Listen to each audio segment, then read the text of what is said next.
एक गांव में दो बहनें रहा करती थीं, सरोज और कुसुम। सरोज के कम पढ़े लिखे होने के कारण सरोज का विवाह एक गरीब परिवार में हुआ। वही कुसुम की सुंदरता पर रामपुर के एक अमीर व्यक्ति ने उससे विवाह किया। अपनी सुंदरता का घमंड तो कुसुम को पहले ही था। विवाह के बाद उसे दौलत का भी घमंड हो गया। दोनों बहनें आसपास ही रहा करती थीं। जब भी मौका मिलता कुसुम सरोज को उसकी गरीबी के कारण नीचा दिखाने की कोशिश करती। अरे सरोज, तुम्हें पता है अभी अभी मेरे पति ने मुझे सोने का हार दिलाया और तुम्हारे खेत के पास वाला जो खेत वे भी हम खरीद रहे हैं। तुमने तो शादी के बाद कुछ भी नहीं खरीदा होगा, मगर कर भी क्या सकते हैं। तुम्हारे पति के तो खाने के ठिकाने नहीं है, वो तुम्हें क्या खरीद कर देगा। सरोज को बुरा तो लगता, किंतु वह मन महसूस कर रह जाती। सरोज के दिन बड़ी तंगहारी में गुजर रहे थे। 2 वक्त की रोटी। कई बार कुसुम से मदद की गुहार की। अरे कुसुम बहन, आज हमारे घर पर अन्न का एक दाना भी नहीं है। ऐसे में मेरे पति जमींदार के घर पर गए हैं, मगर जमींदार ने पैसे देने से इनकार कर दिया। तो कुसुम बहन, आज तुम थोड़ी पैसे की मदद कर दो, हम तुम्हारे पैसे जल्द ही लौटा देंगे। अरे बहन, तू आज पैसे मांगने आई है। अगर तू कल पैसे मांगने आई होती तो मैं तुझे थोड़े बहुत पैसे दे भी देती। मैं तुझे बताया था ना, तुम्हारे खेत के पास वाला खेत जो हम खरीद रहे हैं, तो आज सुबह सुबह मेरे पति घर में जितने भी पैसे थे सभी लेकर चले गए। घर में आज पैसे नहीं है। किंतु कुसुम ने उसकी कभी कोई मदद नहीं की।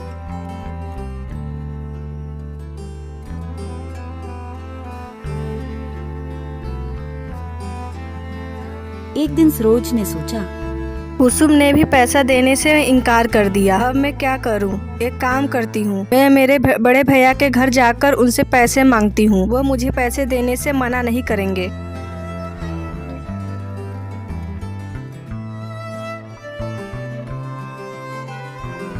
आगे जाने पर उसे एक बाबा दिखे।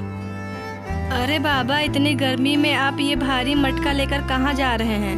कहीं नहीं बेटी, यही पास वाले गांव में ही मेरा घर है। वही ये पानी का मटका लेकर जा रहा हूँ। अच्छा, मैं भी यही गांव की ओर जा रही हूँ। लाओ, ये मटका मुझे दे दो। नहीं बेटी नहीं, मैं तो ले जाऊंगा ये मटका। तू क्यों तकलीफ उठाती है? अरे बाबा, मैं भी तो तुम्हारी बेटी जैसी हूँ। लाओ, दे दो मुझे ये मटका। सरोज ने मटका ले लिया। दोनों ने साथ साथ गांव पहुँचे। सरोज ने बूढ़े बाबा के घर तक मटका छोड़ दिया। ठीक है बाबा, अब मैं चलती हूँ। और अपने भाई के घर पहुँच गई, मगर उस समय भाई घर पर नहीं था। अरे भाभी, मुझे भैया से जरूरी काम था। क्या काम है, मुझसे कहो। अरे भाभी, मैं क्या बताऊँ, अभी हमारे घर के हालात बहुत खराब हैं। हमारे पास 2 वक्त के खाने के भी पैसे नहीं हैं। तो इसमें हम क्या कर सकते हैं? हमारे पास कोई पैसों का पेड़ है जिसमें से पैसे तोड़कर तुम्हें हम दे दें? हमारे पास अभी पैसे नहीं हैं। ठीक है, पैसे मांगने के अलावा कोई काम हो तो बताओ, वरना यहाँ से जाओ। ठीक है भाभी, मैं चलती हूँ। भाभी ने उसे घर से भगा दिया। दुखी होकर वह अपने गांव वापस लौटने लगी। अरे बेटी, इधर आओ। अरे बेटी, तू इस गांव में किसके घर गई थी? अरे बाबा, मैं वो अपने भैया के घर उनसे मदद मांगने आई थी। बेटी ले, तुम ये तीनों घड़े में से एक घड़ा ले ले। क्यों बाबा? अरे बेटी, तुम इतनी दूर से पैदल चलकर आई है और पैदल चलकर जाना बेटी। अगर रास्ते में तुमको भूख लगे तो इस घड़े में लड्डू है, तुम ये लड्डू खा लेना बेटी। नहीं बाबा, मुझे नहीं चाहिए। आपने मुझसे पूछा वही बहुत है। अरे बेटी ले लो, तू भी तो मेरी बेटी जैसी है। बाबा के बार बार कहने पर वे घड़ा ले लेती है और वे कहती हैं, बाबा अब मैं चलती हूँ, वरना घर पहुँचते पहुँचते शाम हो जाएगी। और फिर अपने घर की ओर जाने लगती है।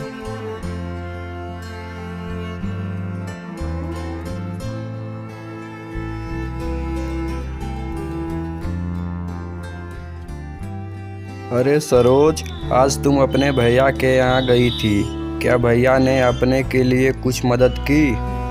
मैं वहाँ गई थी मगर भैया तो घर पर नहीं थे और भाभी ने मुझे तो घर से भगा दिया। अच्छा, इसका मतलब आज भी हम दोनों को भूखा रहना पड़ेगा। नहीं, आज हमें भूखा नहीं रहना पड़ेगा। मतलब पैसा मिले क्या? अरे नहीं, मैं जब भैया के घर से लौट रही थी तब मुझे रास्ते में बाबा मिले और बाबा ने मुझे एक लड्डू से भरा घड़ा दिया और बोले कि रास्ते में भूख लगे तो खा लेना, मगर मैं नहीं खाई। क्या, ये तो बहुत अच्छी बात है। जाओ फटाफट से वो लड्डू लाओ, हम दोनों खाएंगे। मैं सुबह से कुछ नहीं खाया हूँ। रुको, अभी मैं लेके आती हूँ।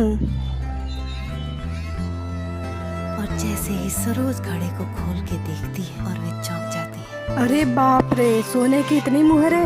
अरे भगवान, क्या हो गया?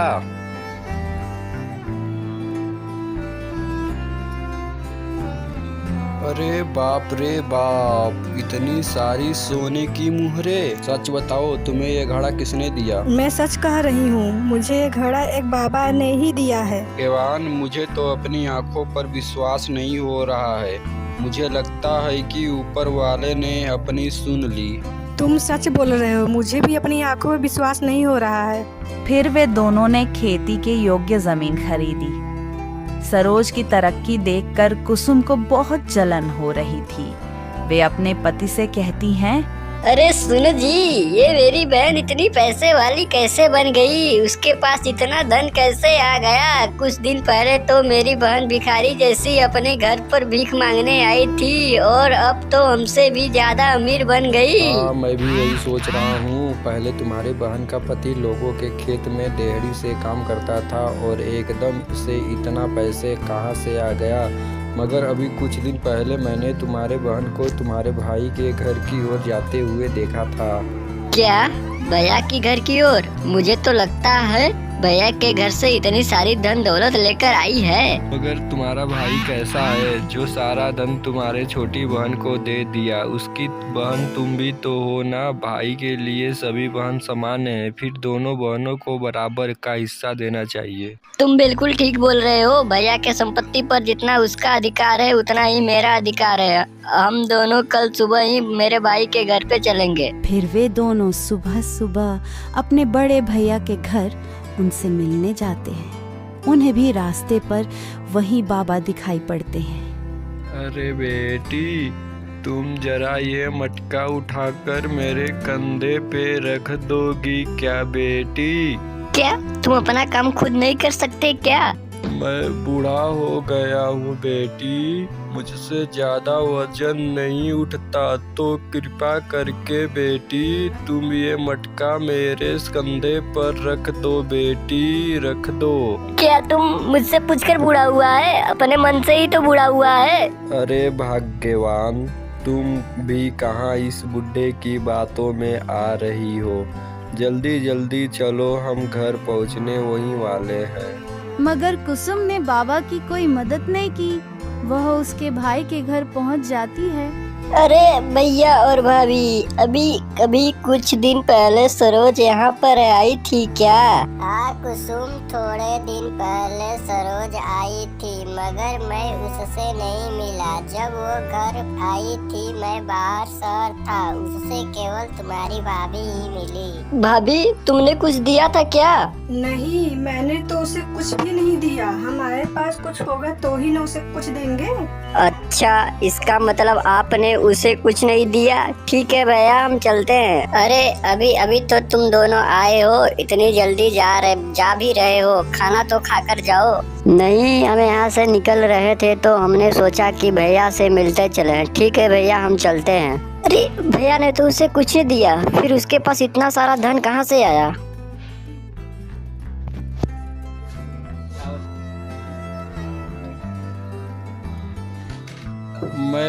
मैं भी वही सोच रहा हूँ। इतने धूप में चलने के बाद मुझे बहुत जोर से प्यास लगी है।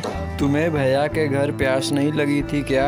तुम जाकर कहीं से पानी लेकर आओ, मुझे चक्कर जैसा लग रही है। अरे मुझे उस टाइम प्यास नहीं लग रही थी, पर अब तेज से प्यास लग रही है। उन्हें एक झोपड़ी दिखती है वह झोपड़ी उन्हीं बाबा की थी। क्या हुआ बेटा, मेरे घर के तरफ कैसे आना हुआ?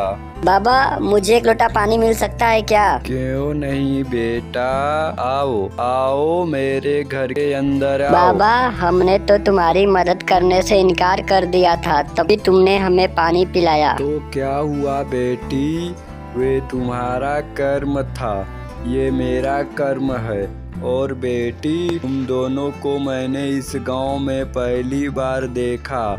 तुम दोनों इस गांव में किसके घर आए हो? अरे बाबा इस गांव में मेरे बड़े भैया रहते हैं, मैं उनसे मिलने इस गांव में आई थी। अच्छा बेटी, तुम वो हरिया की बेटी हो ना बेटी? तुम्हारी एक और भी बहन है ना, जो थोड़े दिन पहले तुम्हारे भाई से मिलने आई थी। बाबा वो थोड़े दिन पहले वो भैया से मिलने आई थी, मगर बाबा तुम्हें कैसे पता? अरे बेटी, जिस जगह तुम आज मिली थी, थोड़े दिन पहले तुम्हारे बहन भी उसी जगह मिली थी। उस बेचारी बच्ची ने मेरा मटका मुझसे लेकर मेरे झोपड़ी तक छोड़ा।